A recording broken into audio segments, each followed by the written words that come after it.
Very good afternoon. Welcome to four sides TV. నేను విజయ్. ముందుగా headlines చూద్దాం. ఖర్గే నివాసంలో కొనసాగుతున్న తెలంగాణ కాంగ్రెస్ సమావేశం. 2 ఏళ్ల కాంగ్రెస్ పాలన, పార్టీ బలోపేతంపై అధిష్టానం సమీక్ష. మే మొదటి వారంలో పార్టీ ఏర్పాటు చేస్తా, ఎన్నికల్లో ఎక్కడి నుంచైనా పోటీ చేయొచ్చన్న కవిత.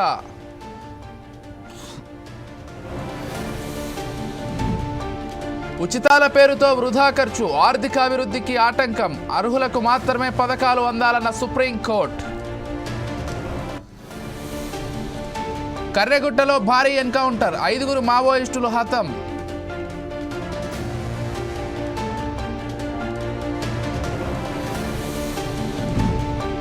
సూర్యాపేటలో ప్రేమోన్మాది ఘాతుకం, ప్రేమించి దూరం పెడుతోందని యువతిపై సుత్తితో దాడి.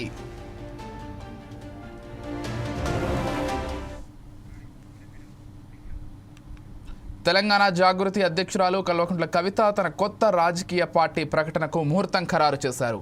మే నెల మొదటి వారంలో మంచి రోజు చూసుకుని పార్టీని అధికారికంగా ప్రకటిస్తానని ఆమె వెల్లడించారు. పార్టీ పేరులో తెలంగాణ అనే పదం తప్పనిసరిగా ఉంటుందని కవిత స్పష్టం చేశారు. ఎన్నికల్లో ఎక్కడి నుంచైనా పోటీ చేయొచ్చని అన్నారు. వచ్చే ఎన్నికల్లో తన మొదటి చాయిస్ సిద్దిపేట లేదా రెండో చాయిస్ బోధానని పేర్కొన్నారు.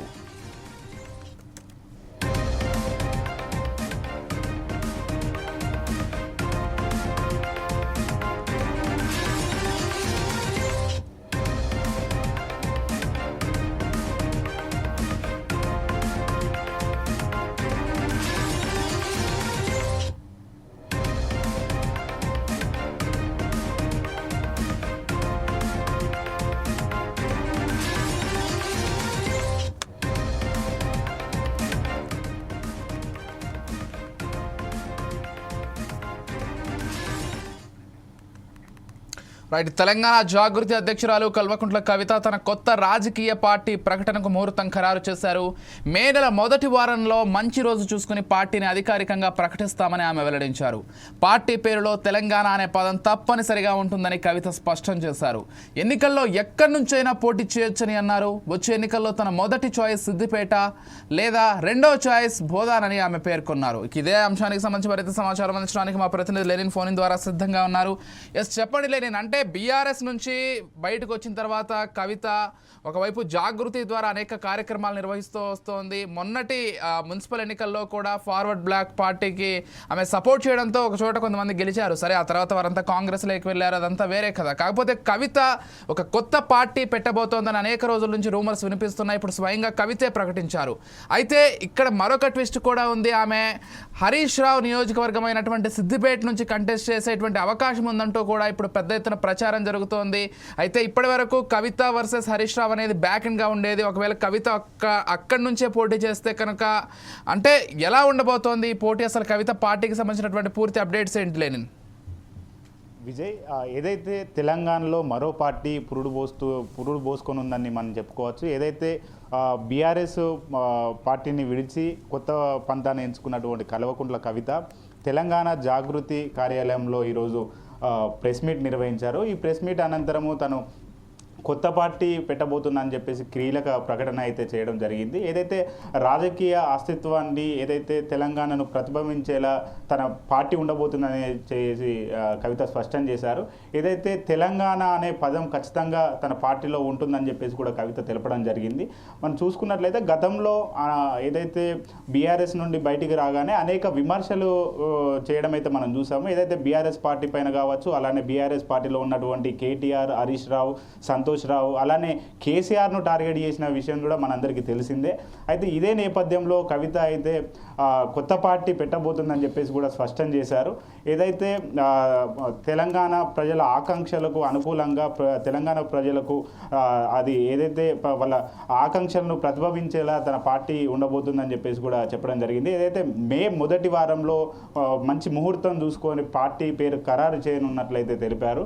గతంలో మనం చూసుకున్నట్లయితే కవిత జనం బాట పేరు మీద అనేక మంది అయితే కలవడం జరిగింది. ఇదే ప్రజల నుంచి మంచి రెస్పాండ్ రావడంతో ఖచ్చితంగా కొంత పార్టీ పెట్టాలి, పార్టీ పెట్టి తెలంగాణలో జరిగేటువంటి 2029 ఎన్నికల్లో తన పార్టీ తరపున అనేక మందిని అసెంబ్లీకి పంపాలనే ధ్యేయంతో నేను పార్టీ పెడుతున్నట్లయితే వాళ్ళు కొంత స్పష్టమైతే చేశారు. ఏదైతే మున్సిపల్ ఎన్నికల్లో కూడా చూసుకున్నట్లయితే తను పార్టీ ఏదైతే ఏఐఎఫ్బి ఫార్వర్డ్ బ్లాక్ సంబంధించినటువంటి పార్టీ నుండి తన మద్దతుదారులు అయితే పోటీ చేయడం జరిగింది. కొన్ని చోట్ల గెలిచినప్పటికీ కూడా వాళ్ళు కవిత ద్వారా మేము గెలవలేదని చెప్పేసి కూడా కొంత వెళ్ళిపోయినటువంటి క్రమంలో నా పైన రాజకీయ కక్ష జరుగుతుంది అని చెప్పేసి కూడా కవిత అయితే స్పష్టం చేశారు. ఏదైతే తను ఎంచుకున్నటువంటి పార్టీ పెట్టిన తర్వాత తను మొదటిగా ఖచ్చితంగా సిద్దిపేట నుండి మొదటి ఛాయిస్గా, అలానే రెండవ ఛాయిస్గా బోధన్ నుంచి అయితే పోటీ చేస్తానని చెప్పేసి కూడా ప్రకటించడం జరిగింది. ఒకవైపు రాజకీయంగా కూడా ఒక చర్చనీయాంశంగా అయితే మారిందని చెప్పుకోవచ్చు. గతంలో ఏదైతే బీఆర్ఎస్ పార్టీని వీడిన సందర్భంలో కొంతమంది దయాలు కేసీఆర్ చుట్టూ చేరాయి అని చెప్పేసి కూడా కవిత అయితే చెప్పడం జరిగింది. ఈ నేపథ్యంలో కవిత కొత్త పార్టీ పైన ఒక ఆసక్తిగా నెలకొంది. అయితే రాజకీయాల్లో ఒక చర్చనీయ అంశంగా అయితే మారింది. మరి కవిత పోరాటం ఎవరి మీద ఉండబోతుంది? ఇటు బీజేపీ పైననా, కాంగ్రెస్ పైననా, బీఆర్ఎస్? కవిత జెండా ఏంటి, ఎజెండా ఏంటి అనే అంశాలపైన అనేక కొంత ఆసక్తి అయితే నెలకొన్నది. ఒకవైపు మనం చూసుకున్నట్లయితే కవిత బయటికి రాగానే కొంత బీఆర్ఎస్ పైన వెయిట్ పడుతుంది, బీఆర్ఎస్ చేసినటువంటి అవినీతి బయట పెడుతుంది అని చెప్పేసి కూడా చెప్తున్నటువంటి తరుణంలో కవితను నమ్మే పరిస్థితి లేదు. కవితను ఖచ్చితంగా జనం తిరస్కరిస్తారు. బీఆర్ఎస్ గతంలో చేసినటువంటి అభివృద్ధి కార్యక్రమాలు అనేక ఉన్నాయని చెప్పేసి చెప్తున్నారు. అయితే ఇటు కాంగ్రెస్ కూడా కవిత చేస్తున్నటువంటి ఆరోపణలు కొంత పాజిటివ్ కోణంలో వాళ్ళు తీసుకొని వాటిని ఏదైతే సొంత ఇంటి ఆడబిడ్డనే బీఆర్ఎస్ పైన అనేక ఆరోపణలు చేస్తున్నది, ప్రజలు చూడట్లేదా, ఇదంతా గమనించట్లేదా అని చెప్పేసి కూడా ఏదైతే కాంగ్రెస్ పార్టీకి కొంతమంది నాయకులు అయితే ఆరోపిస్తున్నారు. అలానే బీజేపీ చూసినట్లయితే ఖచ్చితంగా మేము కవిత ఏదైతే ఆరోపణలు చేస్తున్నటువంటి నేపథ్యంలో అనేక మంది కూడా బీఆర్ఎస్ పార్టీ కావచ్చు, అలానే కాంగ్రెస్ కావచ్చు. అయితే కవిత వెనుక కాంగ్రెస్ పార్టీ ఉంది, కాంగ్రెస్ పార్టీకి వెళ్తా అని చెప్పేసి అడిగినటువంటి నేపథ్యంలో కాంగ్రెస్ రానియకపోవడంతోనే పార్టీ ఏర్పాటు చేస్తుందనే ఒక అంశం అయితే తెర మీదకి వచ్చింది. కానీ కవిత మాత్రము ఘాటుగానే గతంలో స్పందించింది. ఎవరు నన్ను ఇప్పటివరకు ఏ పార్టీకి కూడా ఆహ్వానించలేదు, ఖచ్చితంగా కొత్త పార్టీ పెట్టి తీరుతా, నాయకులను ఏదైతే వాళ్ళు ప్రజల ఆకాంక్షలు తీర్చాలనుకుంటున్నటువంటి కొత్త నాయకత్వాన్ని నేను పురుడు పోస్తా అని చెప్పేసి కూడా చెప్పడం జరుగుతుంది. గతంలో ఏదైతే బీఆర్ఎస్ పార్టీలో ఉండి అనేక మంది టికెట్ ఆశించి మోసపోయినటువంటి అనేక మందిని కూడా కవిత ఇప్పటికే కలుస్తున్నారు. వాళ్ళందరినీ కలుపుకొని పోయి కొత్త పార్టీ పెట్టి ఏదైతే కొన్ని ఇప్పుడు చూసుకున్నట్లయితే ఆర్టీసీ సమస్యలు కావచ్చు, అనేక సమస్యల పైన ఇప్పటికే జనంలో ఉంటున్నారు. వీళ్ళందరూ మనకు కలిసి వస్తారు అనే ఒక నేపథ్యంలో కవిత అయితే బలమైన నమ్మకంతో అయితే పార్టీ పెట్టబోతుంది. Vijay, yes, thank you Lenin.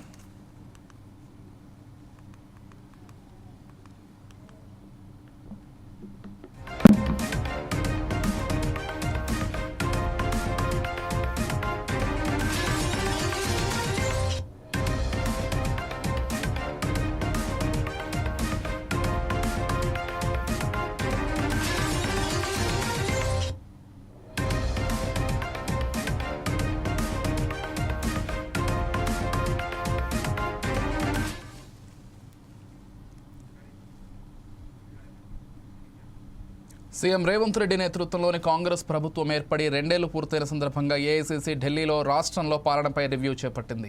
Mallikarjuna Kharge, Rahul Gandhi, KC Venugopal ఆధ్వర్యంలో సమావేశం కొనసాగుతోంది. ఈ భేటీలో రాష్ట్రానికి చెందిన మంత్రులు, కీలక నేతలు పాల్గొన్నారు. 2023లో అధికారంలోకి వచ్చిన నాటి నుంచి అమలు చేస్తున్న 6 గ్యారంటీలు, సంక్షేమ పథకాల అమలు తీరును హైకమాండ్ విశ్లేషిస్తోంది. ముఖ్యంగా ఇటీవల స్థానిక సంస్థల ఎన్నికల్లో సాధించిన విజయాలు మిగిలిన 3 ఏళ్ల కాలానికి దిశానిర్దేశం చేస్తున్నారు.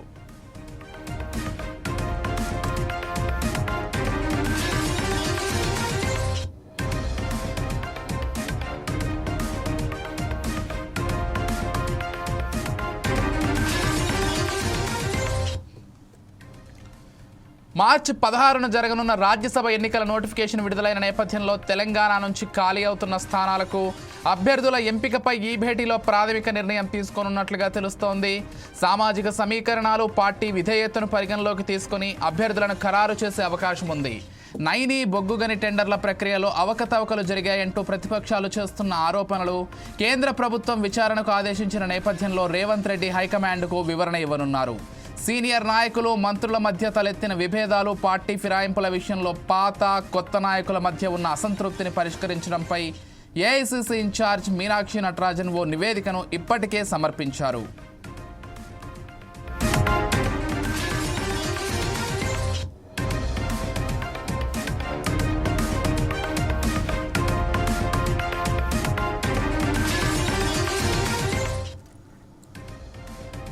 ఏఐసీసీ సమావేశానికి ముందు CM Revanth Reddy, PCC chief Mahesh Kumar Goud, Meenakshi Natarajan ప్రత్యేకంగా సమావేశమై ప్రభుత్వంలోని అంతర్గత విషయాలపై చర్చించారు. అనంతరం డిప్యూటీ సీఎం మల్లు భట్టి విక్రమార్కతో పాటు ఇతర మంత్రులు ఈ సమావేశంలో చేరారు. మరోవైపు ఇదే భేటీలో తెలంగాణ కేబినెట్ విస్తరణపై స్పష్టత వచ్చే అవకాశం ఉందని కాంగ్రెస్ నాయకులు భావిస్తున్నారు.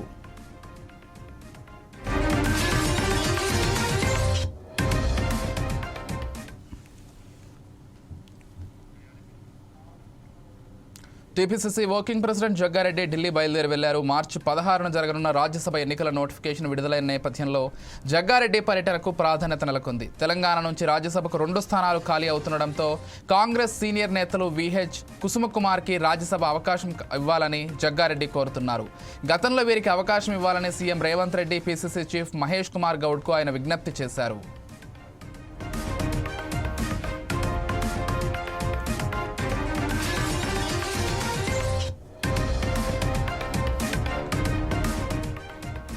TPCC working president Jaggareddy Delhi బయలుదేరి వెళ్లారు. మార్చి 16న జరగనున్న రాజ్యసభ ఎన్నికల నోటిఫికేషన్ విడుదలైన నేపథ్యంలో జగ్గారెడ్డి పర్యటనకు ప్రాధాన్యత నెలకొంది. తెలంగాణ నుంచి రాజ్యసభకు 2 స్థానాలు ఖాళీ అవుతుండటంతో కాంగ్రెస్ సీనియర్ నేతలు విహెచ్ కుసుమకుమార్కి రాజ్యసభ అవకాశం ఇవ్వాలని జగ్గారెడ్డి కోరుతున్నారు.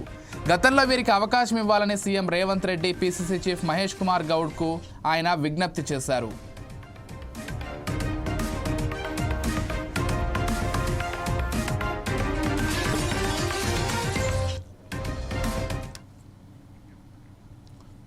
సూర్యాపేట పట్టణంలో ప్రేమోన్మాది రెచ్చిపోయాడు. ప్రియురాలు దూరం పెడుతోందని ఆమెపై సుత్తితో దాడి చేశాడు.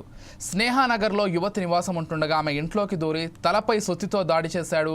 యువతి తీవ్రంగా గాయపడగా స్థానికులు వెంటనే స్థానిక ప్రభుత్వ ఆసుపత్రికి తరలించారు. అయితే పరిస్థితి విషమంగా ఉండడంతో అక్కడి నుంచి హైదరాబాద్కు తీసుకెళ్లారు. దాడి చేసిన అనంతరం స్థానికులు నిందితుడిని పట్టుకుని స్తంభానికి కట్టి దేహశుద్ధి చేశారు.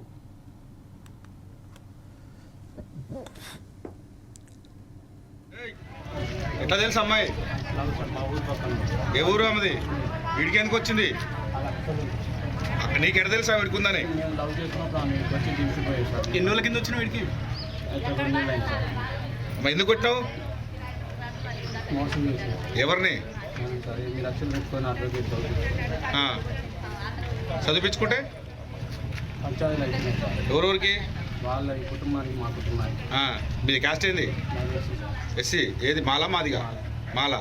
అమ్మాయిది ఎస్సీ. మీ రిలేషన్స్ ఏమన్నా? దూరపు రిలేషన్స్. ఈడ ఉందని నీకు ఎట్లా తెలుసు? ఆమె నేను దింపాను సార్, వాళ్ళ అక్కలు ఉన్నప్పుడు. దించినావు? ఇప్పుడు రమ్మన్నది ఆమె, నువ్వు వచ్చినావా? నేనే వచ్చాను సార్. ఎన్ని రోజులు ఇప్పుడు మీ ఇద్దరు మాటలేక? నెల 12 రోజులు. అంటే ఆమె అవాయిడ్ చేస్తున్నా, నువ్వు అవాయిడ్ చేస్తున్నావా? ఇద్దరం మాట్లాడుకుంటున్నాం కానీ వాళ్ళ పేరెంట్స్ మాటని వద్దన్నది. మాట్లాడదామని వచ్చాను సార్. వీడికి మాట్లాడవచ్చు. ఎందుకు కొట్టినావు మరి? మరి ఎవరు లేనప్పుడు ఏమన్నది?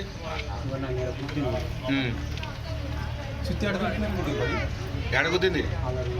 ఏడగుద్దింది? ఊకని ఎట్లా గుద్దిందిరా? నన్ను ఎందుకు ఇష్టపడతలేదు, ఎందుకు మోసం చేసినట్టు ముద్ర పాడుతాను. దేనికి? ఎందుకు వద్దన్నది? మా ఊళ్ళో కొట్ల మంది అయితే వస్తారు, మా ఆవిడ వదిలేదుగా మరి. చంపేస్తావా మరి? సుత్తి ఆడ దొరికింది? ఇంటికా తెచ్చుకున్నావా? ఇంట్లో పోయినావు నువ్వు? లోపల ఇంట్లోకి, వాళ్ళ ఇంట్లోకి? ఎట్లా తెలుసు అమ్మాయి? ఏ ఊరు అమ్మది? ఇక్కడ కూర్చున్నాం, అరుపులు వినబడ్డాయి. స్నేహనగర్ రోడ్ నెంబర్ 5 రైట్ సైడ్ మీ మూల మీద కూర్చున్నాం. అరుపులు వినబడదంటే ఇంత నుంచి ఆరి కూడా అక్కడి నుంచి వచ్చింది. ఈ అరుపులు ఎక్కడెక్కడని మేము ఉంటే అమ్మాయి కింద స్థుతి ఉండి పైకి వచ్చి చూడుకోండి, పైన అరుపులు వినబడతాను. పైకి పోయి చూసింది. ఇంకా మా ఆనచలు మళ్ళీ సమానం రాలే. మేమే పైకి ఎక్కుదామని ఇద్దరం ఎక్కినాం. ఎక్కేసరికి మాకు ఎదురుగా ఎదురొచ్చింది. మమ్మల్ని తప్పించుకొని పోయిండు. మీ అమ్మటివాడి ఉరికి చారిణిని పట్టుకొని తీసుకొచ్చాం. ఇక్కడ కూర్చున్నాం, అరుపులు వినబడ్డాయి. స్నేహనగర్ రోడ్ నెంబర్ 5 రైట్ సైడ్ మీ మూల మీద కూర్చున్నాం. అరుపులు వినబడదంటే ఇంత నుంచి ఆరి కూడా అక్కడి నుంచి వచ్చింది. ఈ అరుపులు ఎక్కడెక్కడని మేము ఉంటే అమ్మాయి కింద స్థుతి ఉండి పైకి వచ్చి చూడుకోండి, పైన అరుపులు వినబడతాను. పైకి పోయి చూసింది. ఇంకా మా ఆనచలు మళ్ళీ సమానం రాలే. మేమే పైకి ఎక్కుదామని ఇద్దరం ఎక్కినాం. ఎక్కేసరికి మాకు ఎదురుగా ఎదురొచ్చింది. మమ్మల్ని తప్పించుకొని పోయిండు. మీ అమ్మటివాడి ఉరికి చారిణిని పట్టుకొని తీసుకొచ్చాం. ఇక్కడ కూర్చున్నాం, అరుపులు వినబడ్డాయి. ఇదిలా ఉంటే యువతి యువకుడు ఇద్దరు పక్కపక్కన గ్రామాలకు చెందిన వారేనని తెలుస్తోంది. 8 ఏళ్లుగా ఇద్దరు ప్రేమించుకుంటున్నట్లు సమాచారం. గత కొంతకాలంగా యువతి ఒంటరిగా సూర్యాపేటలోనే ఉంటున్నట్లు తెలుస్తోంది. ప్రేమోన్మాది దాడితో సూర్యాపేటలో ఒక్కసారిగా భయాందోళనకర వాతావరణం నెలకొంది. ఇక నిన్న హైదరాబాద్ వనస్థలీపురంలోనూ ఇలాంటి దారుణమే చోటు చేసుకుంది.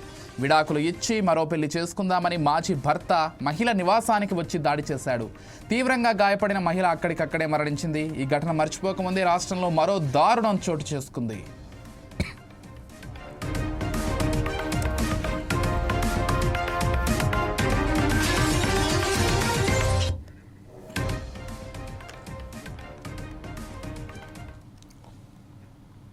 ఉచిత పథకాలపై సుప్రీంకోర్టు కీలక వ్యాఖ్యలు చేసింది. ఉచితాల పేరుతో వృధా ఖర్చు ఆర్థిక అభివృద్ధికి ఆటంకమంటూ పేర్కొంది. అర్హులకు మాత్రమే ఉచిత పథకాలు అందాలని నొక్కి చెప్పింది. ప్రస్తుత కాలంలో భూస్వాములు కూడా ఉచిత విద్యుత్ పొందుతున్నారని ఇదేంటని ప్రశ్నించింది. ఈ ఖర్చు మొత్తం ప్రజలు చెల్లించిన పన్నుల సొమ్మే కదా అని పేర్కొంది. కొందరు విద్య, ప్రాథమిక అవసరాల ఖర్చును భరించలేరు. అలాంటి వారికి ఉచిత పథకాలు అమలు చేయడం ప్రభుత్వాల విధి. కానీ అలా జరగడం లేదని న్యాయస్థానం అభిప్రాయపడింది. ఈ ఉచితాల ద్వారా అర్హులకు ప్రయోజనం నెరవేరేలా చూడాలని పేర్కొంది. ప్రస్తుతం ఉచిత భోజనంతో మొదలుపెట్టి అన్నింటినీ ఫ్రీగా ఇస్తూ ప్రజల ఖాతాల్లో నిధులు ఇచ్చే స్థాయికి చేరుకున్నామంటూ వ్యాఖ్యానించింది సుప్రీంకోర్టు.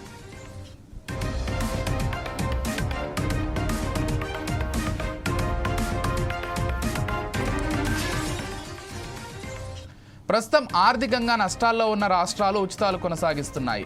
రెవెన్యూ లోటు కారణంగా అభివృద్ధికి నిధులు సరిపోవు. దీంతో అభివృద్ధి ఎలా సాధ్యం అని సుప్రీంకోర్టు పేర్కొంది.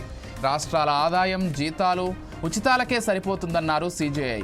ఇలా అయితే అభివృద్ధి ఎలా అంటూ ప్రశ్నించారు. ఈ మేరకు కేంద్రంతో పాటు ప్రతివాదులకు సుప్రీంకోర్టు నోటీసులు జారీ చేసింది.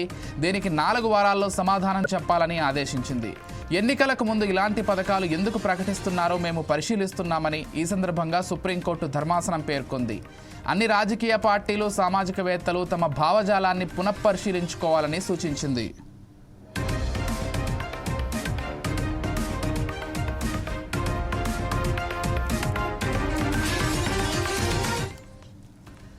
ఆర్థిక స్తోమత ఉన్నవారు, ఆర్థిక స్తోమత లేనివారు అనే తేడా లేకుండా విచక్షణారహితంగా వ్యక్తులకు రాష్ట్ర ప్రయోజనాలను పంచడం బుజ్జగింపు తప్ప మరొకటి కాదని, ఇది దేశ ఆర్థిక అభివృద్ధికి అనుకూలంగా లేదని సుప్రీంకోర్టు పేర్కొంది.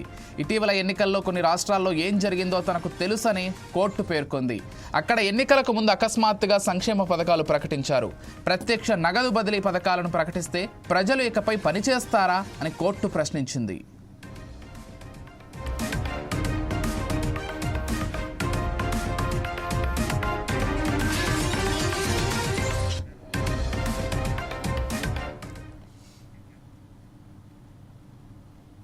హెరిటేజ్ లీగల్ నోటీసులు అందలేదని, తనకు నోటీసులు పంపడం చిన్నపిల్లల చేష్టలేనని అన్నారు మండలిలో ప్రతిపక్ష నేత బొత్స సత్యనారాయణ. శాసన మండలి లాబీలో బొత్స చిట్చాట్లో మాట్లాడుతూ వెంకన్న భక్తుల మనోభావాలు దెబ్బతీసేలా టీడీపీ నాయకులు వ్యవహరిస్తున్నారని అన్నారు. తప్పు చేయకపోతే హెరిటేజ్ వెబ్సైట్ ఎందుకు మార్చారని ఆయన ప్రశ్నించారు. హెరిటేజ్ ఇందాపూర్ డైరీపై చర్చకు రాకుండా భయపడి సభను వాయిదా వేస్తున్నారని బొత్స అన్నారు. 22 ఏళ్ల తర్వాత చంద్రబాబు ఎండ్కో తనకు లీగల్ నోటీసులు ఇచ్చారని అన్నారు. లడ్డూలో జంతు కొవ్వు, పంది కొవ్వు ఉందని చంద్రబాబు ఆరోపణలు చేశారని, కానీ సిబిఐ సిట్ రిపోర్టులో యానిమల్ ఫ్యాట్, పంది కొవ్వు లేదు అని చెప్పినట్లు తెలుస్తోందని అన్నారు. ఒకవేళ జంతువుల కొవ్వు ఉందని సిబిఐ రిపోర్టు ఇస్తే సభలో పెట్టాలని ఆయన డిమాండ్ చేశారు.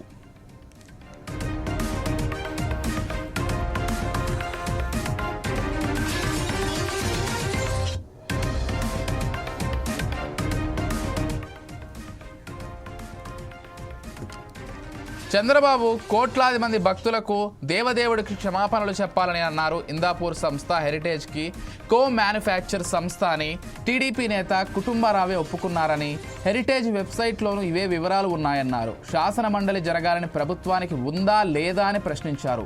ఇందాపూర్పై చర్చ పెడితే ఆధారాలు బయటకు వస్తాయని అన్నారు. శాసన మండలిలో వైసీపీ నాయకులు మాట్లాడితే లైవ్ ఇవ్వట్లేదని, దీనిపై శాసన మండలి చైర్మన్కు ఫిర్యాదు చేస్తామని అన్నారు బొత్స సత్యనారాయణ.